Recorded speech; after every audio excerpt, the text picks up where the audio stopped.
네, 만나뵙게 돼서 반갑습니다. 서강대학교에서 학생들을 가르치고 있는 정영철이라고 합니다. 제가 이런 자리에 오면 꼭 제 소개를 하나를 더 하게 되는데요.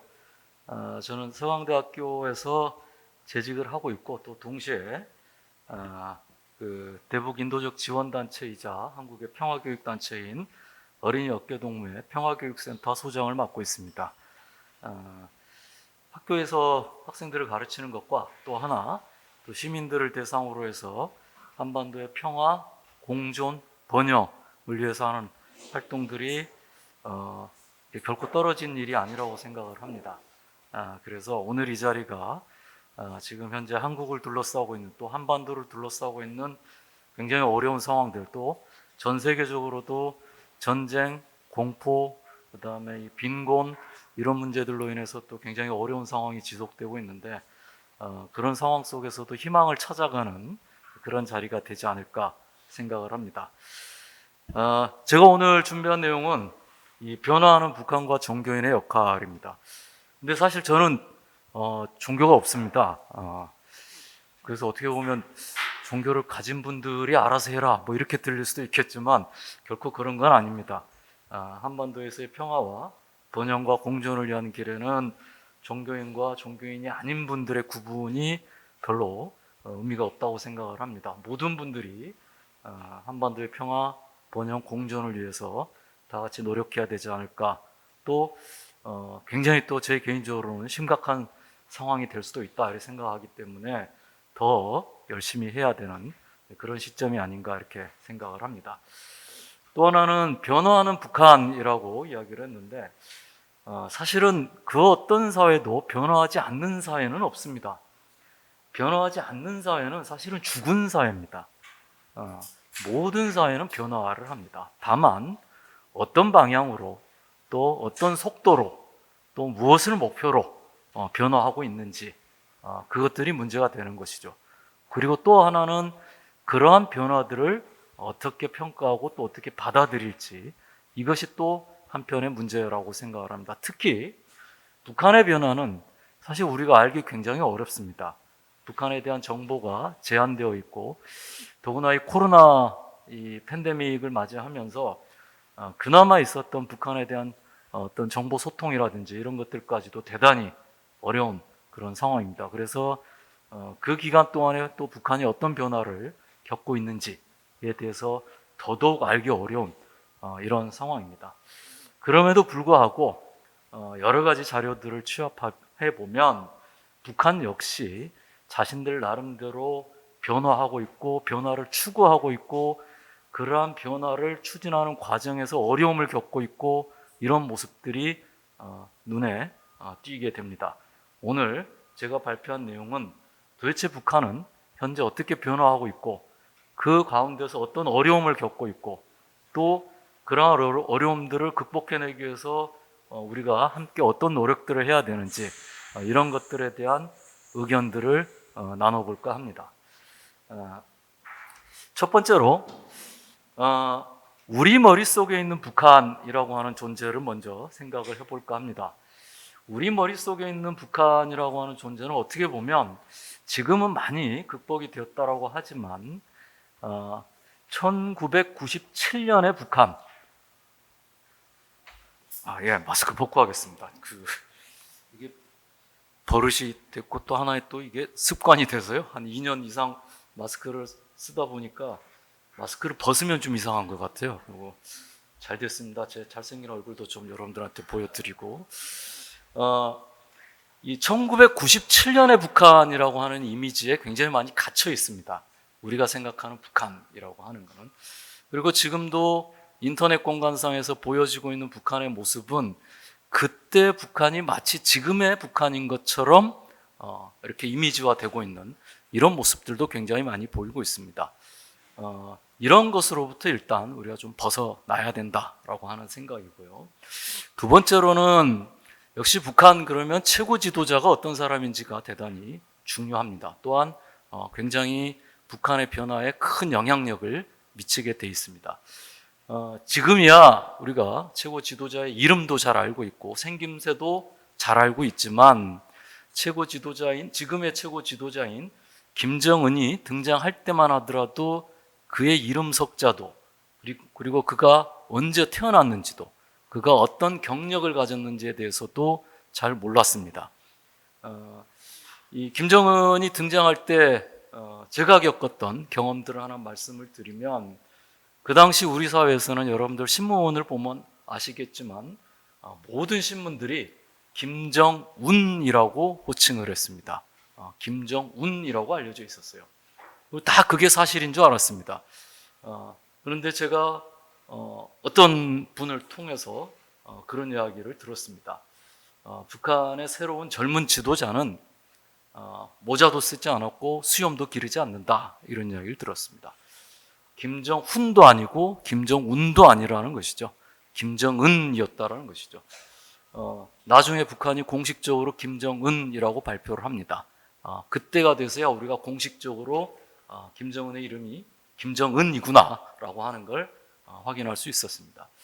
김정은은 아직까지 알려지지 않은 것들이 더 많습니다. 우리에게 알려진 바로는 2008년 가을쯤 혹은 2009년 가을쯤에 당내에서 후계자로 결정이 되고 2010년 초에 대외적으로 후계자로 공표가 됩니다. 그런데 최근의 자료에 의하면 그 이전부터 후계자 작업이 이루어졌을 가능성이 높다라고 하는 이런 내용들이 나오고 있습니다. 아마 그 이전부터 뭔가 움직임이 있었던 것만은 분명한 것 같습니다. 왜냐하면 일부 탈북자들의 증언에 의하면 보통 2008년에서 2009년에 김정은이라고 하는 이름을 들었다라고 하는 증언 이외에 2007년부터 이름을 들었다라고 하는 증언들도 나오고 있습니다. 그런 걸 보면 공식적으로 알려진 것보다는 조금 더 이른 시기에 후계자로서의 경력을 시작하지 않았을까, 이렇게 생각이 됩니다. 그럼에도 불구하고 김일성에서 김정일로의 계승과 비교를 해보면 김정일에서 김정은으로의 승계 과정은 대단히 짧습니다. 김정일의 경우 1974년도에 후계자로 결정이 되고 근 20년간 후계자로서의 검증과 자신의 자질들을 발휘해 왔습니다. 그것에 비하면 김정은은 짧게는 2년 내지 3년, 길게는 한 4년 정도, 5년 정도의 후계자 시절을 거쳤다, 이렇게 볼 수 있습니다. 그래서 초기에 김정은이 등장했을 때 대단히 많은 우려의 시선들을 가지고 있었습니다. 우리에게 알려진 김정은의 몇 가지 배경을 보면 1984년생이고 10대 시절의 유학 경험을 가지고 있다, 이렇게 알려져 있습니다. 지금은 다 알려져 있죠. 그 스위스 제네바에 있는 국제학교에서 유학을 했다. 근데 유학을 했다라는 것만 알지 몇 년간 유학을 했는지는 다들 관심이 없습니다. 그렇게 길지 않은 시간이었습니다. 사실은 무슨 학위를 하고 온 것도 아니고요. 그렇습니다. 그럼에도 불구하고 그 유학 시절의 경험이 아마도 많은 영향을 미쳤을 것이다, 이렇게 예상을 해볼 수 있습니다. 또한 동시에 김정은의 성장기는 탈냉전의 시대였습니다. 그런데 또 다른 한편 동북아시아에서 혹은 한반도에서 그의 시대는, 그의 어린 시절은 이 핵과 미사일의 위기가 또 고조되는 그런 시기이기도 했습니다. 즉 두 가지의 시대를 경험하고 있었다라고도 볼 수 있을 듯 합니다. 또 하나는 어렸을 때 김정은을 굉장히 가까이에서 살펴봤던 일본의 후지모토 겐지라고 하는 사람의 책을 보면 어느 날 기차 여행을 하는 과정에서 김정은이 굉장히 침울한 목소리로 자신을 부르더라는 것이죠. 그래서 가서 이야기를 나눴더니 이 김정은이 후지모토 겐지에게 왜 우리는 이렇게 어렵게 살지? 이런 질문을 했다고 그럽니다. 아마 어린 시절부터 정치에 많은 관심을 보였을 뿐만 아니라 객관적으로 이 자신들의 처지를 인식하고자 했던 그런 노력들도 있지 않았을까 생각이 듭니다. 이런 것들이 이 유학의 경험이라고 하는 것과 합쳐지면서 세계 속에 북한이 어떤 위치에 있는지를 객관적으로 파악했을 가능성이 높다, 이렇게 보여집니다. 김정은이 급작스럽게 등장을 합니다. 김정일이 2011년 12월 달에 갑자기 사망을 하게 되죠. 그리고 이 갑작스럽게 등장을 하게 되는데 등장하면서부터 또 한편으로는 굉장히 파격적인 모습들을 보여줍니다. 아마 지금은 해체되고 없어진 것으로 알려져 있는데 모란봉악단이 바로 등장을 합니다.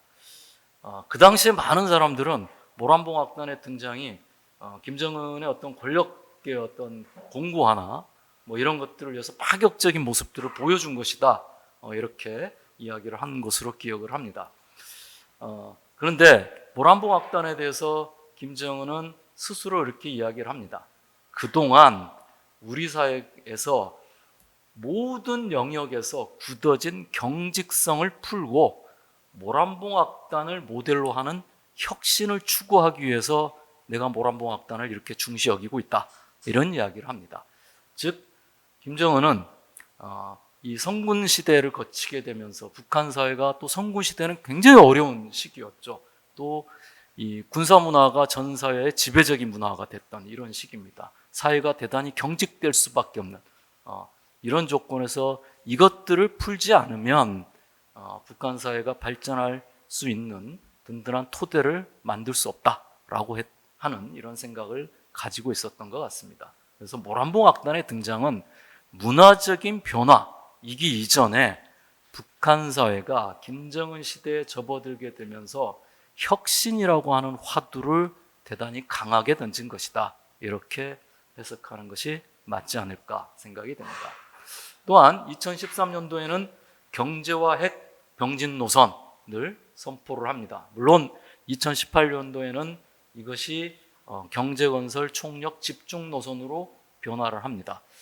그런데 재밌는 것은 경제 핵 병진 노선을 선포하고 우리 시각에는 김정은이 현재 지도를 다녔던 곳들이 주로는 군사 분야, 핵실험, 미사일 실험 등밖에 없는 것으로 인식이 됩니다. 그런데 실제 이 기간 동안 김정은의 현지 지도의 행보를 추적을 해보면 군사 분야보다 경제 분야에 대한 현지 지도가 훨씬 많습니다.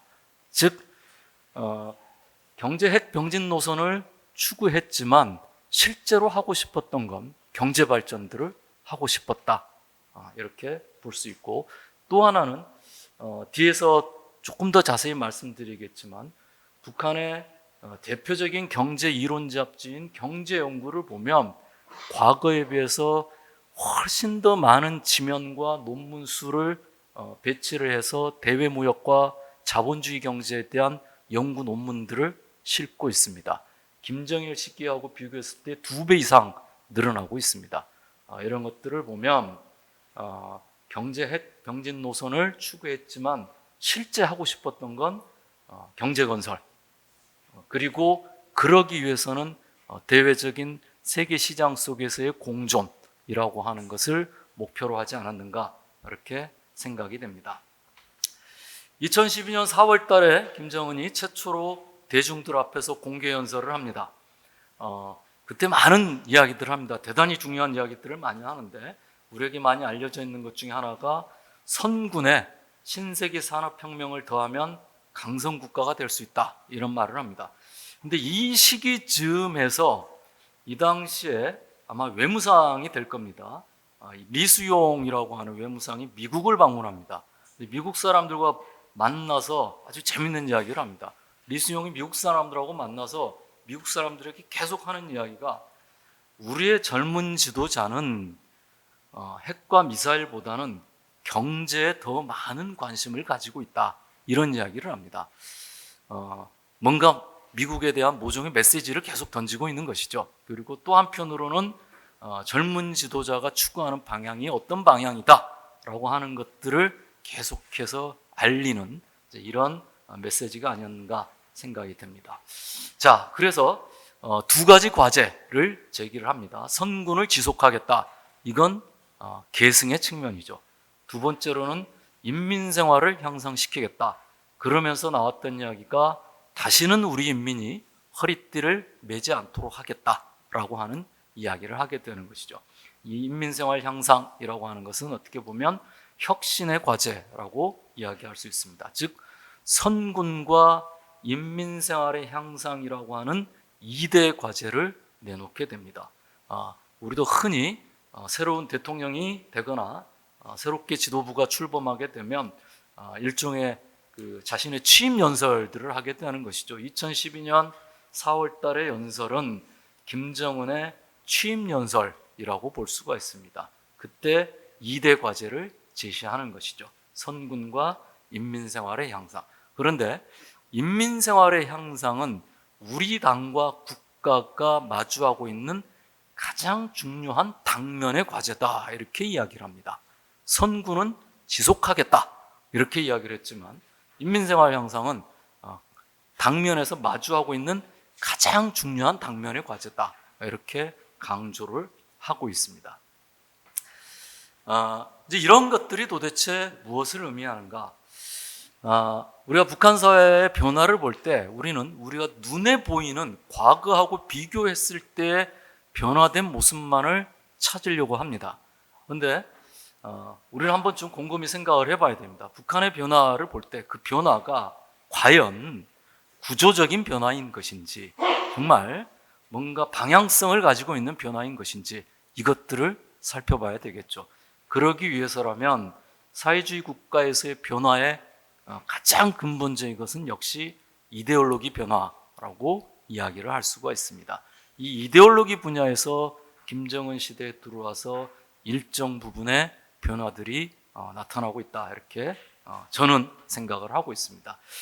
일반적으로 사회주의 국가에서의 변화, 그러면 과거 소련이나 중국이나 이런 국가들의 이 변화는 역시 이데올로기 변화로부터 시작을 합니다. 대표적으로 구소련 같은 경우는 페레스트로이카라든지 이 글라스노스트 같은 이런 것들을 통해서 변화를 이끌어가죠. 왜? 그런 변화에 대한 이론적인 정당성을 추구해야 되기 때문에 그렇습니다. 또한 그 이론적인 정당성을 통해서 대중들을 설득할 수 있어야 되기 때문에 그렇습니다.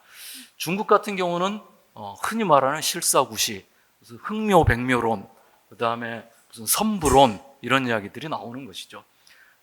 이런 것들이 다 일종의 생각의 변화들을 이야기하는 것들이죠. 즉 사고하는 방식의 변화들을 이야기하는 것들이고, 이것들이 결국은 소련이나 중국의 개혁개방의 이데올로기적인 밑바탕이 돼 왔다라고 하는 겁니다. 베트남 같은 경우도 마찬가지입니다. 따라서 사회주의 국가의 변화, 특히 북한의 변화를 분석해 보기 위해서는, 그리고 북한의 변화가 정말 어떤 방향으로, 어떤 힘을 가지고 진행되고 있는가를 살펴보고자 한다면 이러한 이데올로기적인 변화들에 대해서 우리가 조금 더 세심하게 살펴볼 필요가 있다라고 생각이 됩니다. 자, 그래서 김정은 시대 이데올로기적인 변화를 보면 앞선 김정일 시대하고 비교했을 때 크게 세 가지 측면에서의 변화들이 등장을 합니다. 가장 먼저 선군에서, 흔히들 우리가 선민이라고 이야기를 하는데 사실은 선군에서 국가와 인민으로의 변화들이 나타나게 됩니다. 이 김정은 시기에 나타났던 어떤 호칭이 된, 명명이 된 이데올로기적인 변화들을 살펴보면 가장 먼저 김정일 애국주의라고 하는 것이 나타납니다. 어떻게 보면 김정일 애국주의라고 하는 것은 김정은이 권력을 이제 잡은 이후에 일정 부분은 이 선대 수령에게 일부분 의거할 수밖에 없었던 이런 것들도 드러내는 겁니다. 즉 김정일이라고 하는 후광을 강조하고 거기에 애국주의라고 하는 것들을 덧붙이는 것이죠. 그 이후에 앞선 김일성, 김정일의 사상들을 김일성, 김정일주의로 공식화하고 이 김일성, 김정일주의를 그 본질에 있어서 인민제일주의라고 규정을 합니다. 인민대중제일주의라고 규정을 합니다. 그리고 마침내 이 8차 당대회를 전후해서 앞선 성군 시대와는 달리 김정은의 시대는 우리 국가 제일주의 시대이다라고 시대 규정을 새롭게 하고, 이렇게 새로운 시대에 맞는 새로운 기본 정치 방식으로서 인민대중 제일주의 정치, 정치라고 하는 것들을 주창을 하게 됩니다. 최근에는 인민대중 제일주의 정치 이념 이런 표현들이 등장을 하고 있습니다. 또 하나는 2018년 이전까지만 하더라도 김정은 스스로의 연설에서도 그렇고 북한의 매체에서도 그렇고 세 가지 길을 이야기합니다. 자주의 길, 선군의 길, 사회주의의 길. 항상 이렇게 이야기합니다. 자주, 선군, 사회주의의 길을 걷겠다 이렇게 이야기합니다. 근데 2018년 이후에 더 이상 선군이 언급되지 않습니다. 자주의 길, 사회주의의 길을 가겠다 이렇게만 언급이 됩니다. 또 하나는 2018년도 이후에는 선군에 관련된 담론이 거의 자취를 감추게 됩니다. 물론 특정한 계기, 군사 분야의 계기 때에는 선군이 등장을 합니다. 자, 이건 뭘 말하냐면 이제 김정일 시대의 선군 정치, 선군 사상이라고 하는 것은 이제 자신의 그 과제를 다 마쳤다라고 하는 것이죠. 그래서 선군이 마무리되고 그거를 계승하고 혁신하여 인민대중 제일주의 정치를 열었다라고 이야기를 합니다. 참고로 북한의 매체에서는 지금 김정은 집권 10년이 넘어가고 있습니다.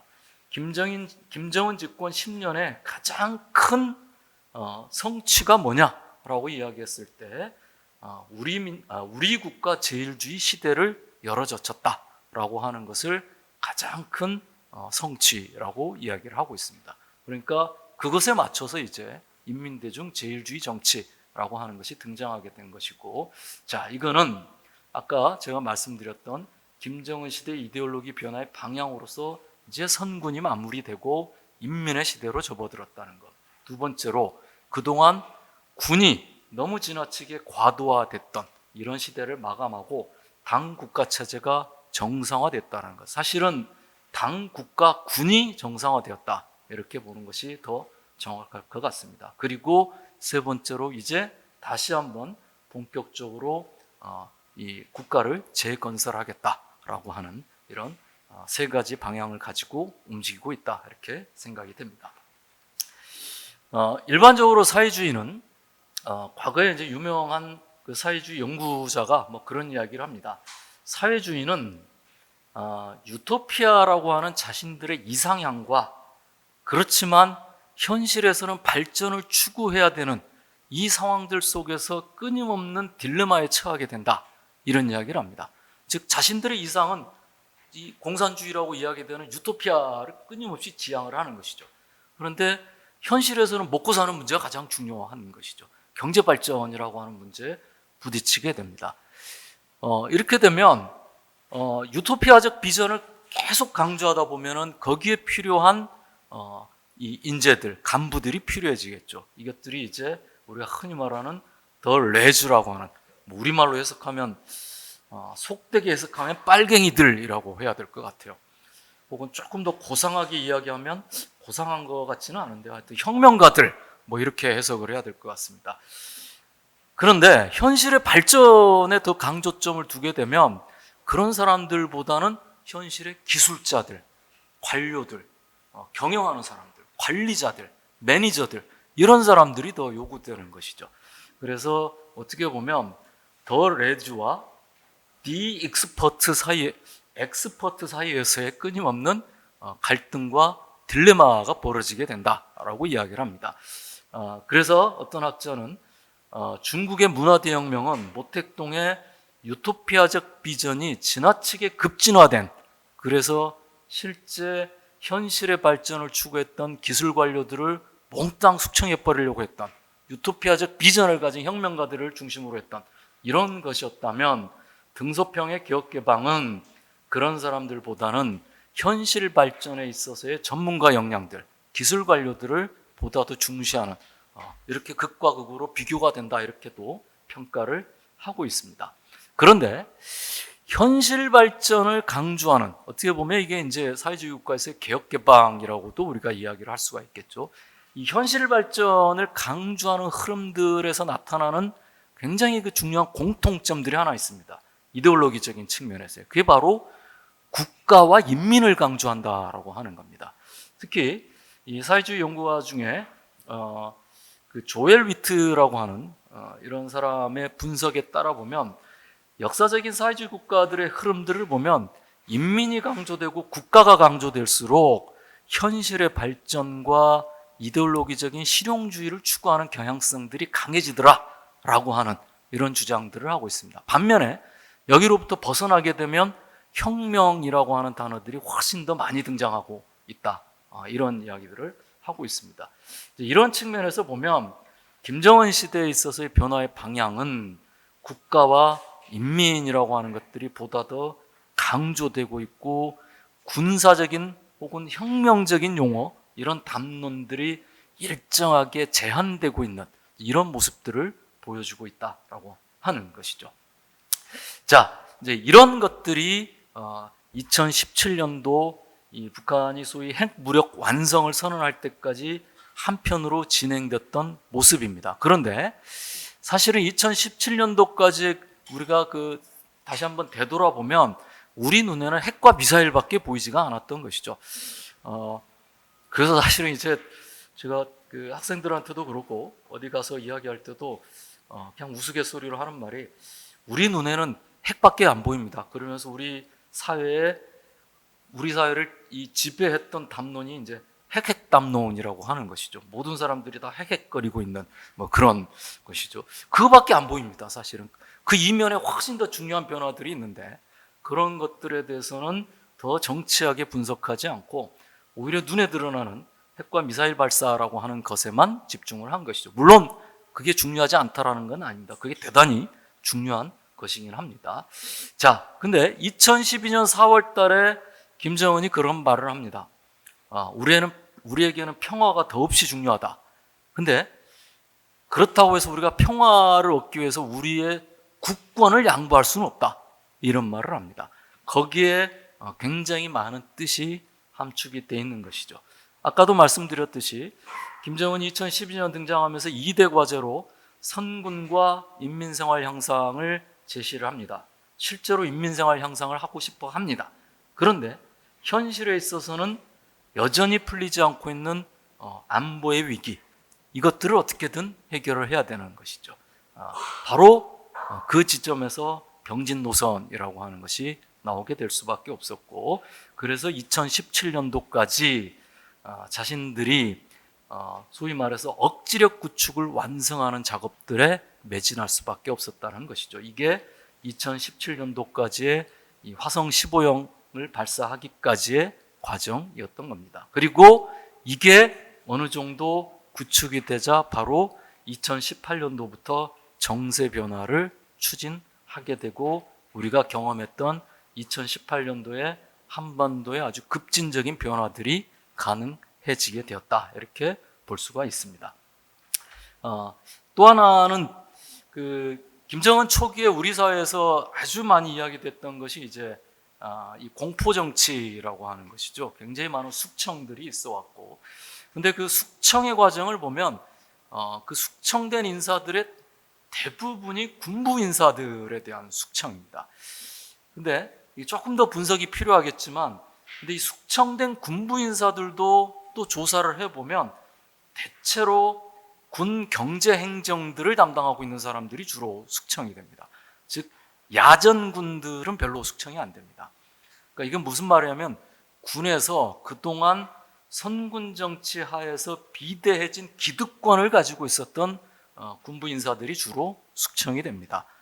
그게 이제 주로 인민무력부장이라든지 군 후방 공급을 책임졌던 사람들이라든지 혹은 군의 당 조직을 책임지면서 군에서의 군 관료들이 주로 이제 숙청이 됩니다. 실제 그러니까 어떻게 보면 군 참모 라인 계통에서는 그다지 많은 숙청들이 이제 이루어지지 않습니다. 이런 것들도 어떻게 보면 이제 군의 기득권들을 제한하고 군을 제자리로 돌려놓는 이런 작업의 하나였다를 볼 수 있습니다.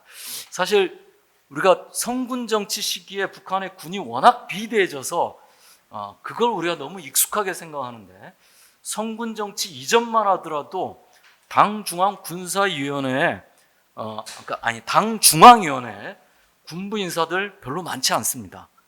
그리고 주요한 군 간부들 보면 그 숫자들이 10명 뭐 이상이 되지 않습니다. 중앙당 쪽에서 직접 활동하는 군부 인사들이. 근데 성군 시대에 이게 굉장히 비대화된 것이죠. 이걸 다시금 어떻게 보면 김일성 시대로 되돌렸다라고도 볼 수가 있을 것 같습니다. 또 하나, 앞으로 이 부분은 우리가 계속해서 좀 주목해서 봐야 될 부분이 아닌가 생각됩니다. 여러분들 2018년도 우리가 판문점에서 정상회담을 했고, 또 판문점에서 번개 정상회담도 했고, 평양에서도 정상회담을 합니다. 그리고 평양에서의 정상회담뿐만이 아니라 백두산에 두 정상이 같이 등정을 하기까지 하죠. 이때 굉장히 재밌는 장면이 하나 있습니다. 천지를 이제 보고 이런저런 설명들을 하는데, 당시 이제 문재인 전 대통령이 뭐라고 이야기를 하자, 당시 그 통전부장인가요? 그 통전부 아마 비서인가요? 그 김영철이 와가지고 문재인 전 대통령한테 뭐라고 이야기를 하는데, 이 김정은 위원장이 그 말을 듣자마자 그냥 가버리는 경우가 있습니다. 이렇게 싹 등 돌리면서 이렇게 걸어가 버리는 게 있는데, 김영철이라고 하는 인물은 이제 예전 인물이죠. 김정일 시대의 인물이고, 그때 앞에 굉장히 요란한 수식어를 붙입니다. 위대한 수령 김일성 동지께서는 이렇게 말씀하셨습니다. 그러면서 문재인 대통령한테 이렇게 설명을 하죠. 이게 북한에서는 굉장히 보편화된 표현이긴 한데, 2019년도에 김정은이 이에 관련해서 아주 의미 있는 이 발언들을 합니다. 그러니까 편지를 이렇게 보냅니다. 이렇게 이야기합니다. 수령은 인민과 동떨어져 있는 존재가 아니라 인민과 생사고락을 같이 하며 인민의 행복을 위하여 헌신하는 인민의 영도자이다. 만일 위대성을 부각시킨다고 하면서 수령의 혁명활동과 풍모를 신비화하면 진실을 가리우게 됩니다. 수령에게 인간적으로 동지적으로 매혹될 때 절대적인 충실성이 나오는 겁니다. 수령의 사상 이론도 인민들을 존엄 높이 잘 살게 하기 위한 인민적인 혁명학설이고, 수령의 영도도 인민대중에게 의거하여 그 힘을 발동시키는 인민적 용도이며, 수령의 풍모도 인민을 끝없이 사랑하고 인민에게 멸사복무하는 인민적 풍모다, 이렇게 이야기를 합니다. 그러니까 근데 원래 북한의 수령론 이렇게 나온 것들을 읽어보면 이런 이야기를 합니다. 근데 실제 현실에서는 수령에 대한 충실성이나 수령에 대한 위대성이나 이런 걸 보면 굉장히 현실과 동떨어진, 하여튼 저 천상에 있는, 이 자리에서 이렇게 말씀해도 되는지 잘 모르겠습니다만, 하여튼 그런 존재로 다 이렇게 묘사를 하죠. 이게 그래서 실제 문제가 되기도 합니다. 그래서 과거에 있었던 일들 중에 하나가 김정일 시대에 김정일이 이렇게 등단을 하는데, 김정일이 이렇게 어떤 회의장에 이렇게 등장하면 모든 사람들이 다 일어나서 기립박수를 쳐야 됩니다. 근데 한 사람이 이렇게 자료를 보고 있다 좀 늦게 일어났어요. 그럴 수 있죠, 충분히. 그게 또 정상이죠. 뭐 보다가 좀, 근데 늦게 봤으니까 좀 늦게 일어날 수 있잖아요. 이게 수령에 대한 충실성 문제로 트집이 잡히게 됩니다. 굉장히 경직되게 되는 것이죠, 이런 것들이. 앞에서 모란봉악단에 대해서 말씀드렸을 때도 이 김정은이 이야기한 것의 핵심이 바로 경직성을 풀어라 라고 하는 이런 대목입니다. 그러니까 이 말이라고 하는 게 수령에 대한 어떤 이 새롭게, 사실 새로운 이야기는 아닙니다, 결코. 근데 아무튼 수령에 대해서 이렇게 이야기하고 있는 것이 북한 사회에서 나타나고 있는 이런 경직성, 이데올로기에 있어서의 경직성이라고 하는 것에 대해서 또 우리가 돌아보자라고 하는, 그리고 이 서한을 보낸 대회가 선전일꾼 대회에서 보냅니다. 당의 선전일꾼 대회라고 하는 것은 당의 이데올로기를 담당하고 있는 그런 대회를 의미합니다. 그러니까 이런 곳에 보냈다라고 하는 것은 굉장히 의미가 큰 것이다, 이렇게 볼 수가 있겠죠. 물론 이렇다고 해서 북한이 수령제를 해체한다거나 이런 건 결코 아닙니다. 그리고 최근에 북한의 매체에 보면 이 김정은에 대해서도 우리 시대의 수령이라고 하는 이런 호칭들이 나타나고 있습니다. 근데 이게 아주 자주 쓰이지는 않습니다. 현재 김정은에 대해서 주로 쓰이고 있는 호칭은 경애하는 총비서동지라고 주로 쓰이고 있고, 조금 더 나아가면 이제 김정은 원수님 이렇게 쓰이고 있고 그렇습니다. 근데 일반적으로 서술을 할 때는 이 경의하는 총비서동지라고 쓰고 있습니다. 굉장히 이례적인 현상입니다. 과거 북한에서 김일성을 호칭할 때 경의하는 주석동지 이렇게 쓴 적이 없습니다. 항상 위대한 수령님이었죠. 김정일에 대해서도 위대한 장군님이었지 무슨 경의하는 국방위원장 동지 이렇게 호칭을 쓴 적이 없습니다. 근데 이 김정은에 대해서 뭐 원수 뭐 이런 호칭도 쓰지만 일반적으로는 경의하는 총비서 동지 이렇게 쓰고 있습니다. 사실은 굉장히 중요한, 눈에 띄지 않지만 굉장히 중요한 변화다라고 볼 수가 있습니다. 자, 근데 이런 것들을 이제 경직성도 풀고 전 사회적인 혁신도 해야 되고 이러려면 어떻게 해야 되느냐? 역시 간부의 문제가 가장 중요하다라고 하는 것이죠.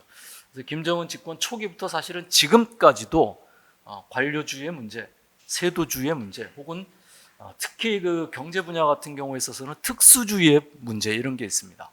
특수화의 문제, 단위 특수성 뭐 이런 이야기예요. 우리 단위는 특수하니까 우리 단위는 특수하기 때문에 뭔가 특혜적인 걸 해야 돼. 뭐 이런 이제 것들이 많았다라고 하는 것이죠. 김정은이 그런 것 절대 허용하지 마라 이렇게 이야기를 합니다. 그래서 이런 관료주의, 세도 문제, 경직성의 문제, 부정부패 문제 이런 것들에 대한 이런 척결 작업들 뭐 이런 것들이 굉장히 지금도 이렇게 제기가 되고 있고 작년도인가요? 김정은이 공개적인 대중들 앞에서 연설을 할 때 이런 말을 합니다. 이런 말을요.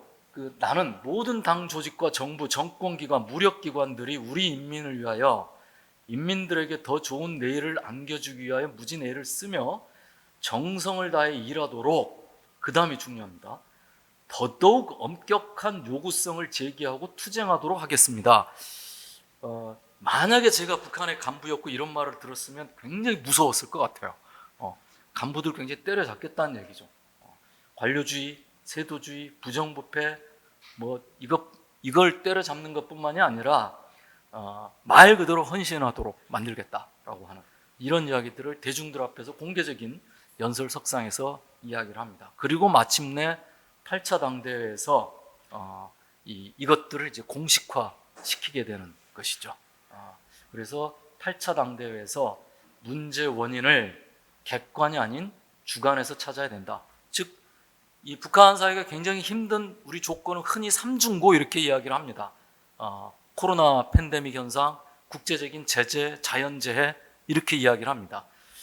이 정도 되면 사실은 이거 탓을 돌려도 됩니다. 사실 북한이 어렵고 경제적으로 힘들고 이거 탓 돌려도 뭐 어느 정도 인정할 만해요. 근데 김정은이 그런 이야기 하죠.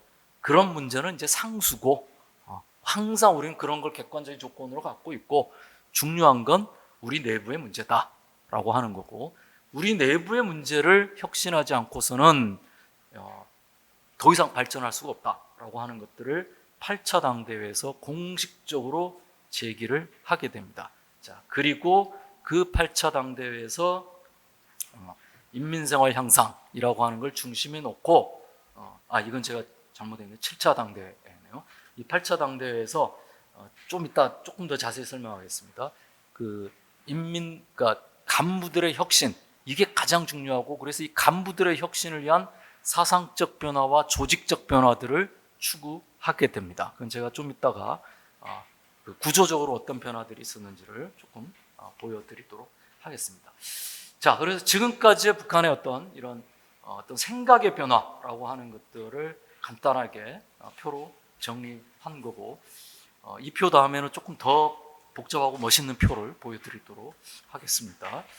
자, 그래서 앞서 말씀드렸던 것처럼 이 이데올로기적인 변화들이 쭉 있었고 결국은 인민생활 향상이라고 하는 것들을 중점에 두고 뭔가를 해보고 싶어 하는 그것들 때문에 이런 변화들이 일어난 겁니다. 근데 인민생활 향상을 시키려면 두 가지 조건이 필요합니다. 첫 번째로는 안보 위기가 해소돼야 되는 것이죠. 북한식 표현대로 하면 평화적 환경이 마련돼야 됩니다. 자신들에게 우호적인 평화적 환경이 마련돼야 되는 것이고 두 번째로는 경제 건설을 위한 경제 체제를 바꿔야 되는 것이죠. 즉 경제 관리 체제와 무슨 경제 정책과 뭐 이런 것들이 바뀌어야 됩니다. 그래서 지금 이런 앞서서 말씀드렸던 이데올로기적인 어떤 미묘한 변화들과 함께 이런 경제 체제 혹은 경제 체질, 경제 구조, 경제 운영에 있어서의 굉장히 많은 변화들이 그동안 진행이 돼 왔었습니다. 그래서 그걸 다 설명하기는 어렵고 주로 키워드를 중심으로 해서 첫 번째로 사회주의 기업 책임 관리제라고 하는 겁니다. 그러니까 기업의 어떤 관리 운영이 바뀌었다라고만 생각할 수도 있는데 사실은 북한 사회 전반의 경제 관리 체계가 바뀌었다 이렇게 보시면 됩니다. 이 사회주의 기업 책임 관리제는 북한에서 이 사회주의 기업 책임 관리제를 설명하는 것들을 쭉 읽어보면 소유권을 제외하고는 거의 대부분의 권한들을 기업 단위로 넘기게 됩니다. 그러니까 북한은 원래 계획경제 체제입니다. 중앙당국이 계획을 세우고 계획된 숫자를 기업 단위에 내려주고 이래야 됩니다. 근데 어느 순간 이게 잘 안 됩니다. 그리고 김정은 체제에 들어와서는 아예 이제 그러면 계획을 기업에서 세워라 라고 이야기를 해버리는 것이죠. 계획을 아예 기업에서 세우고 대신 그 기업에 대한 내각의 통제권과 그 기업에 대한 소유권은 여전히 국가가 갖겠다라고 하는 것이죠. 그래서 기업의 자율성과 분권화를 대단히 이제 강화시킨 조치다라고 하는 것이고요. 그다음에 농업 분야에 있어서는 포전 담당제라고 하는 걸 실시합니다. 협동농장에는 이제 작업반이 있고 그 작업반 안에는 더 작은 단위로 쪼개진 분조라고 하는 것이 있습니다. 과거에는 한 15명에서 30명 정도로 한 분조가 구성이 돼서 농사를 짓습니다. 그런데 포전 담당제를 실시하면서 협동농장의 일부 논밭을 아예 이 분조에게 맡겨버립니다. 그리고 이 분조도 2명에서 3명, 뭐 많으면 6명까지 이렇게 구성할 수가 있습니다. 아예 분주한테 1년 농사를 맡겨버리는 것이죠.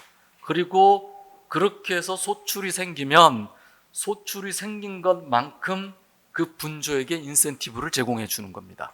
그러니까 분조가 농사를 잘 지으면 농사를 잘 지은 것만큼 소득이 많이 생기는 것이죠. 그러니까 어떻게 보면 물질적인 인센티브를 대단히 강화시켰다, 이렇게 볼 수 있는 것이고요. 세 번째로는 아마 향후 북한 경제를 연구하는 데 있어서 가장 중요한 지점이 되지 않을까라고 생각이 되는데 상업은행이 드디어 북한에서도 생겨나기 시작합니다. 이건 어떻게 보면 사회주의 기업 책임 관리제나 포전 담당제가 실시되면서 자연스러운 현상이기도 합니다. 기업이 계획을 세워서 생산을 하고 유통을 시켜서 다시금 이윤을 확보해야 됩니다. 이윤이 있어야지 그걸 재투자를 해서 다시금 재생산을 할 수 있겠죠. 그런데 만약에 그 기업이 적자가 나면 어떻게 될까요? 과거에는 국가가 재정을 투입합니다. 국가 재정을 투입해서 그 기업을 계속 운영되도록 합니다. 그런데 이제는 국가가 그렇게 하지 않겠다라고 하는 겁니다. 적자가 나거나 혹은 기업이 뭔가 자본이 필요하게 되면 은행에서 빌려라 라고 하는 것이죠. 자, 기업이 은행에서 돈을 빌려야 되니까 당연히 기업과 돈 거래를 할 수 있는 은행이 만들어져야 됩니다. 그게 바로 상업은행입니다. 과거 북한은 다 중앙은행만 있었어요. 근데 이제 상업은행이 탄생을 하게 되고, 그래서 그 상업은행을 중심으로 해서 기업이 대출도 받고 뭐 하여튼 그 자기의 그 계좌도 그래서 연결시켜 놓고 하는 이런 것들이 진행이 되었다. 앞으로 아마 상업은행의 어떤 변화라든지 이런 것들을 우리가 주목해서 봐야 되지 않을까. 물론 현재는 굉장히 어렵습니다. 왜냐하면 북한의 금융은 외부 세계와 다 차단이 돼 있습니다. 그렇기 때문에 굉장히 어려운 상황이지만 아무튼 그런 방향으로 움직여 가고 있다라고 하는 것이고요. 또 이 대외 무역에 있어서도 지금 아마 사진이 이렇게 크게 보이지는 않을 건데 약 19개, 지금은 한 21개인가 이렇게 늘은 걸로 알고 있습니다. 과거 김정일 시대에도 부분적으로 이렇게 개방 특구를 만듭니다. 근데 그게 다 중앙이 관리하는 겁니다. 중앙 정부가 관리하는 거라면 김정은 시대에 들어와서는 지방이 자기가 가지고 있는 특산품이라든지 자기의 지역이 내세울 수 있는 것들을 중심으로 외국과 합병 합작을 할 수 있는 권한들을 부여하게 되고, 그래서 지방급 경제특구를 건설을 하게 됩니다.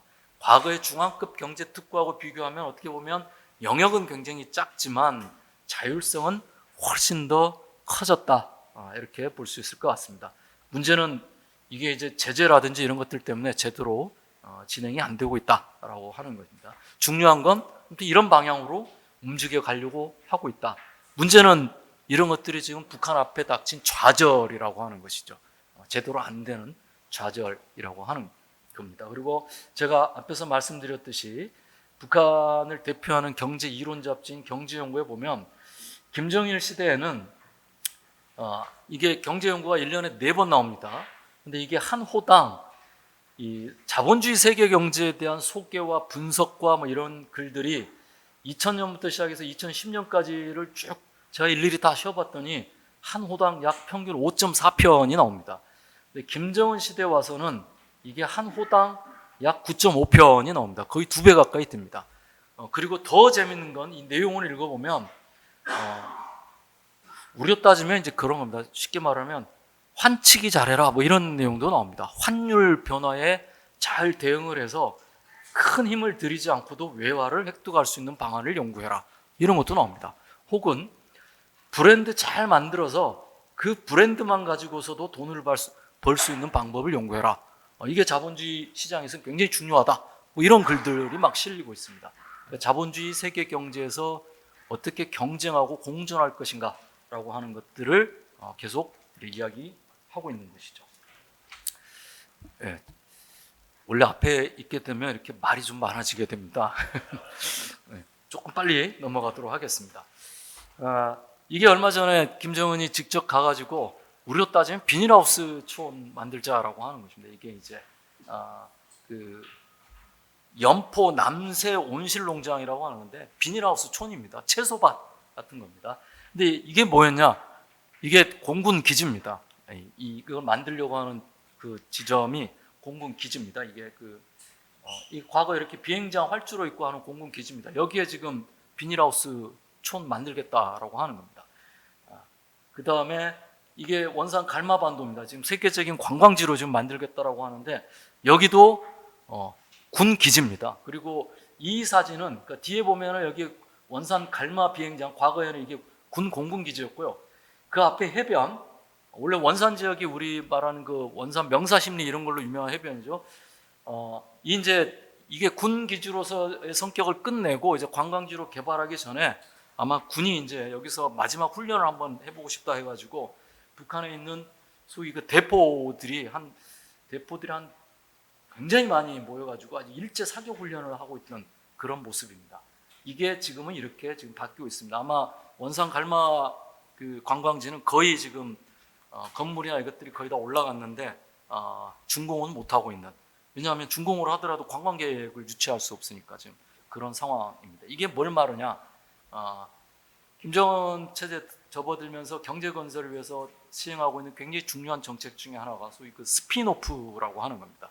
군에서 확보된 기술과 생산의 힘과 이런 것들을 민수로 돌리는 이런 작업들이 벌어지고 있습니다.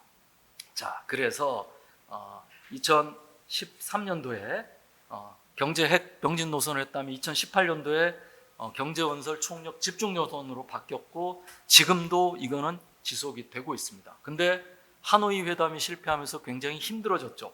자, 2012년도에 김정은이 다시는 우리 인민이 허리띠를 졸라매지 않도록 하겠다라고 했습니다. 근데 2019년도 12월 달에 하노이 회담 실패한 다음에 이제 당내에서 연설을 하면서 이렇게 이야기합니다. 허리띠를 졸라매더라도 다시 이런 이야기를 합니다. 우리 힘들다. 각오하자라고 하는. 그만큼 어떻게 보면 2018년도부터 정세를 변화시키고 자신들이 계획했던 것들이 있을 건데 이것들이 제대로 안 된 것이죠. 어떻게 보면 북한의 좌절이다라고도 할 수가 있을 것 같습니다. 그리고 여기에 덧붙여서 이 코로나 팬데믹 현상까지 맞이하게 된 것이죠. 그래서 굉장히 힘든 시기를 보내고 있다 이렇게 볼 수 있습니다. 이게 이제 제가 아까 그 8차 당대회에서 이런 구도입니다. 쉽게 말씀드리면 김정은이 8차 당대회에서 그런 말 하죠. 우리 경제 장성 목표 미달했다. 그냥 이렇게 끝내면 되는데 그것도 엄청나게 미달했다. 이렇게 꼭 수식어를 붙입니다.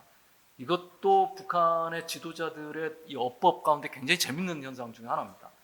객관적 요인이 있는데 사실은 이 주관적 요인이 더 중요하고, 그래서 8차 당대회는 이러한 주관적 요인에서 원인을 찾고, 그러기 위해서 사상적 좌표로서의 인민, 조직적 혁신으로서 전문성을 중심으로 해서 구조 변화를 하겠다.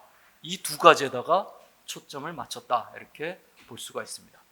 그래서 조금만 넘어가겠습니다. 조금만 넘어가서, 네. 자, 그렇게 해서 중요한 건 8차 당대회 이후부터 이 소위 말해서 간부 혁신, 내부 조직 혁신, 뭐 이런 작업들이 계속 진행이 되고 있고, 아마 흔히 말하는 사회주의 국가 내에서의 문화혁명이라고 하는 것들이 내부적으로 끊임없이 벌어지고 있지 않나, 이렇게 생각이 됩니다. 자, 대외적으로도, 자, 여러분들 여기 그 사진에 보이는 이게 전부 다 평양입니다. 평양에서 태극기가 행진도 하고 개양 때 올라가기도 하고 애국가도 울려 퍼지게 되고 이렇습니다. 이건 뭐냐면 김정은 시대 들어서 변화 중에 하나가 대외적인 스포츠 행사라든지 이런 것에 굉장히 적극적으로 참여를 할 뿐만 아니라 그것들을 평양에 유치를 합니다. 그리고 그때는 국제적인 룰을 따라라, 이렇게 이야기합니다.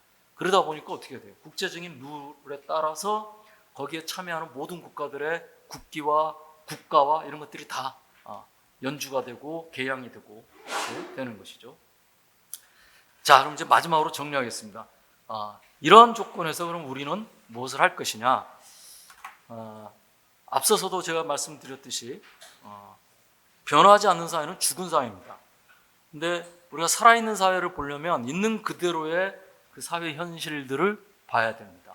북한을 볼 때 특히 우리는 있는 그대로의 현실이 아니라 자칫 우리 머릿속에 주입되어 있는 그런 북한을 보는 경향이 굉장히 강합니다. 물론 굉장히 어렵습니다. 한국 사회 속에서. 그럼에도 불구하고 우리는 변화하고 있는 살아있는 북한의 현실들을 끊임없이 보려고 노력해야 된다라고 하는 겁니다. 또 최근의 상황을 보면 북한이 코로나19로 인해서 자발적인 봉쇄를 했을 뿐만이 아니라 또 국제 정세가 갈수록 더 어려워지고 있습니다. 우크라이나 러시아 전쟁뿐만이 아니라 이 점점 더 커지고 있는 미중 간의 갈등, 그 다음에 또 현재 우리 사회에서도 새로운 정부가 등장하면서 대북 강경 정책들을 예고하고 있고 이미 일부 실행이 되고 있죠. 미국의 전략 자산들이 현재 한반도에 이렇게 들어오고 있는 이런 상황입니다. 자칫 잘못하면 한반도의 평화가 굉장히 위협받는 이런 상황이 닥칠지도 모르는 그런 위험한 상황에 있다, 이렇게 생각이 됩니다. 또한 북한도 자신들의 이 일정표대로 군사적인 움직임들을 보다 더 적극화시키고 있습니다.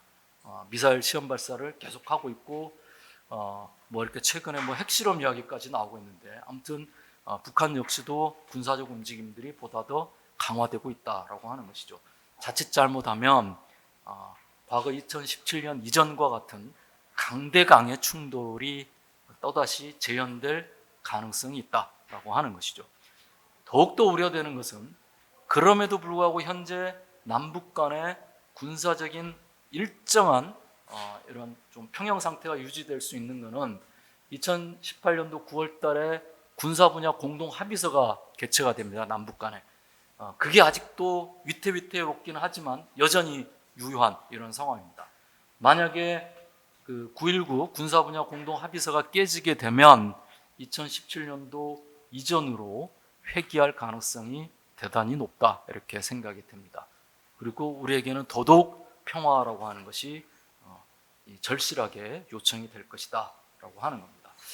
두 번째로는 그래서 오늘 이제 이 천주교 이 자리에서 이 종교인들이 이런 평화에 대한 이런 움직임들에 조금 더 많이 나서주기를 바라는 생각입니다.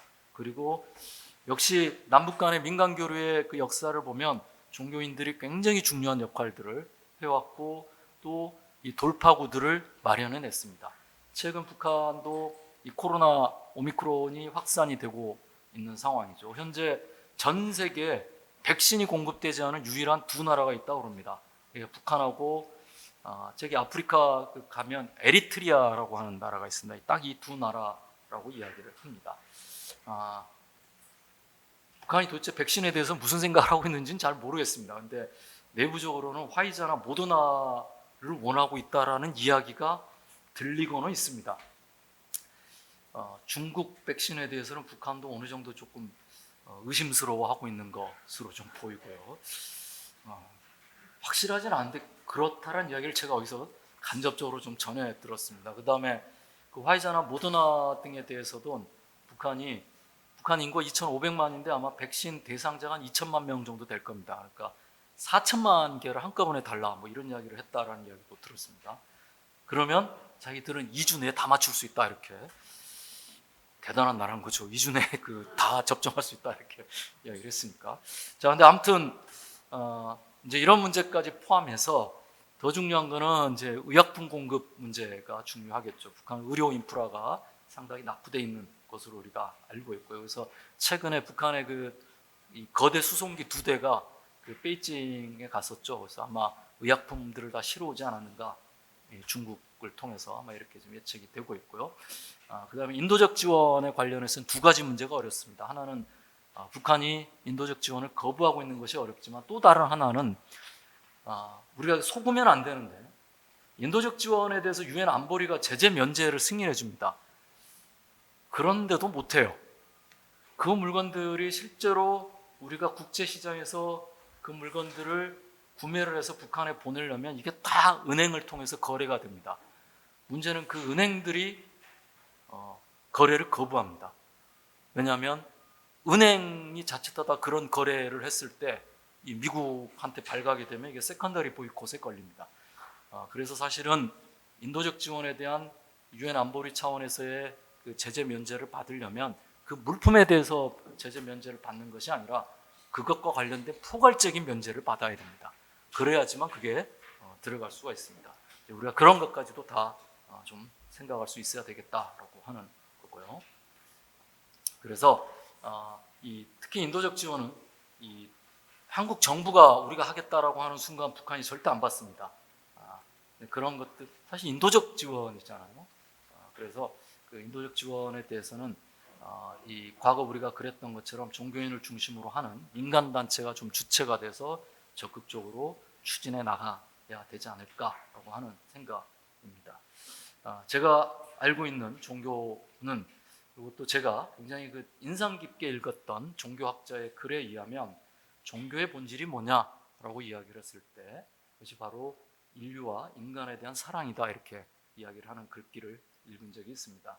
그래서 이 한반도를 살아가고 있는 모든 사람들에 대한 사랑의 연대라고 하는 것이 지금 시점에 절실히 필요한 것이 아닌가. 그게 곧 평화의 길인 것이고 또 인도적인 교류와 협력과 신뢰와 연대의 길이 아닌가 생각이 됩니다. 바로 그런 길에 우리 종교인들이 보다 더 앞장서서 더 많은 역할들을 해주셨으면 하는 기대감을 갖고 또 그렇게 요청드리는 바입니다.